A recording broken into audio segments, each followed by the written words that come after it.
ఈరోజు బైపాస్లో యాక్సిడెంట్ అయిందని సమాచారం రాగానే ఇక్కడికి రావడం జరిగింది. పరిస్థితి చూస్తుంటే చాలా హృదయ విదారకంగా ఉంది. ఇద్దరు చిన్న పిల్లలు, ఒక పెద్దావిడ స్పాట్లోనే చనిపోయినట్లుగా, బైక్పై వస్తున్న ఇద్దరు బైకర్స్ కూడా చనిపోయినారు. ఇంకా ముగ్గురు హాస్పిటలైజ్డ్ అయినరు, ట్రీట్మెంట్ నడుస్తూ ఉంది. వాళ్ళ పరిస్థితి కూడా విషమంగా ఉందంటున్నారు. దారుణాతి దారుణమైన పరిస్థితి. వాస్తవంగా ఆ పిల్లలను చూస్తుంటే హృదయం ద్రవించకపోతా ఉంది. చాలా బాధ అనిపిస్తూ ఉంది. చిన్న పిల్లలు, ముక్కుపచ్చరాలని పిల్లలు, 1.5 year బాబున్నాడు, 7-8 years బాబున్నాడు. దారుణంగా ఉంది పరిస్థితి. చాలా బాధ అనిపిస్తూ ఉంది. ఇటువంటి సంఘటనలు జరగడం దురదృష్టకరం.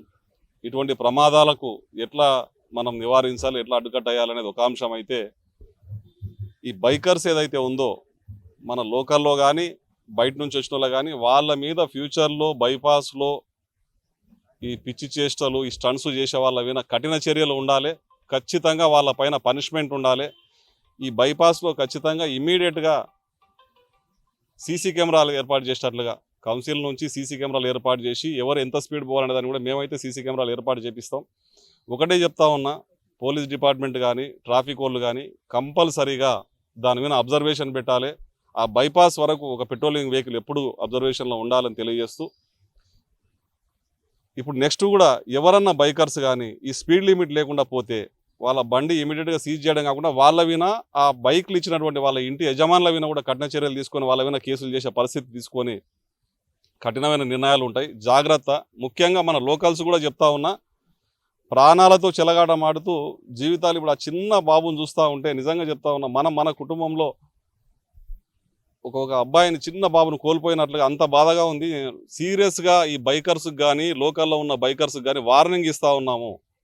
నెక్స్ట్ టైం నుంచి ఎక్కడ కనిపించినా కానీ వాళ్ళ ఇంటి వాళ్ళ మీద కూడా కేసులు చేపిస్తాం. ఖచ్చితంగా వాళ్ళ మీద కఠిన చర్యలు ఉంటాయి. జాగ్రత్తగా ఉండండి. మేము ఎన్ని చర్యలు తీసుకున్నా కానీ మనం కూడా వారి తల్లిదండ్రుల కౌన్సిలింగ్ చేయాల్సిన అవసరం ఉంది. వాళ్లకు బైకులు ఇచ్చి, లక్షల రూపాయల బైకులు ఇచ్చి ఊరి మీదకి పంపించి ఈ విధంగా అమాయకులను బలి చేసే పరిస్థితి తీసుకొని వస్తే చాలా భయంకరంగా, చాలా బాధగా ఉంటుంది. వాళ్ళ కుటుంబం ఇప్పుడు అనాథల్లాగా మిగిలిపోయినరు. ఒకరు బయట ఉన్నారు, దుబాయ్లో ఉన్నారు, ఒకరు ఇక్కడ ఉన్నారు, చెట్టుకోరు పుట్టకోరు అయినట్లు కాబట్టి ఖచ్చితంగా ఈరోజు చిట్ట చివరిగా రాసి పెట్టుకోండి. బైకర్స్ కానీ మిగతా వాళ్ళు కానీ ఏదన్నా స్టంట్స్ చేసేటోళ్ళు కానీ మొత్తం ఏకమై వాళ్ళ వీణ చర్యలు తీసుకునే పరిస్థితి వస్తుంది. జాగ్రత్త. మీకు మళ్ళొకసారి వార్నింగ్ ఇస్తూ ఉన్నాం, చెప్తా ఉన్నాం, జాగ్రత్త పడండి.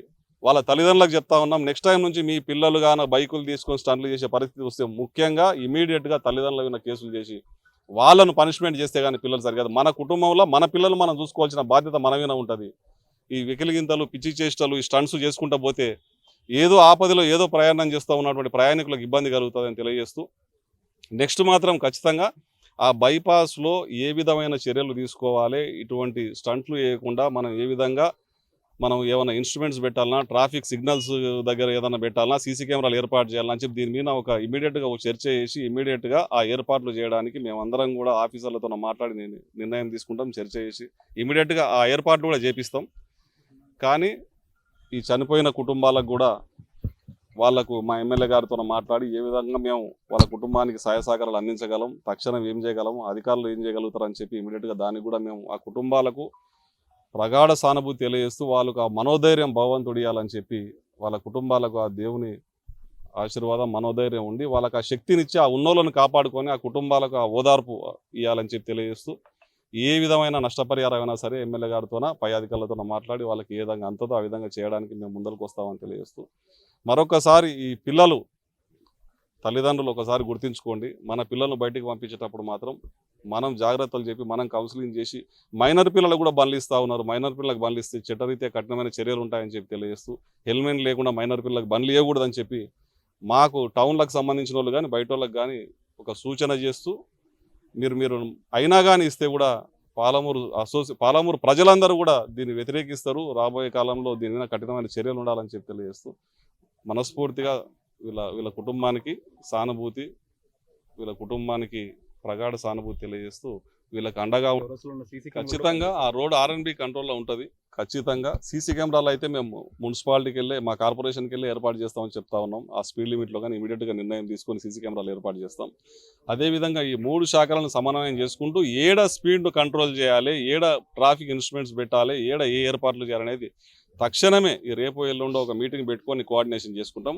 రోడ్లు అనేది సందర్భాన్ని బట్టి ఆ రోడ్లు ఆ స్పీడ్ అనేది వాళ్ళ యొక్క ప్రయాణానికి సులువుగా ఉండాలని చేసింది కానీ మనం స్టంట్ చేయడానికి చేసింది కాదు.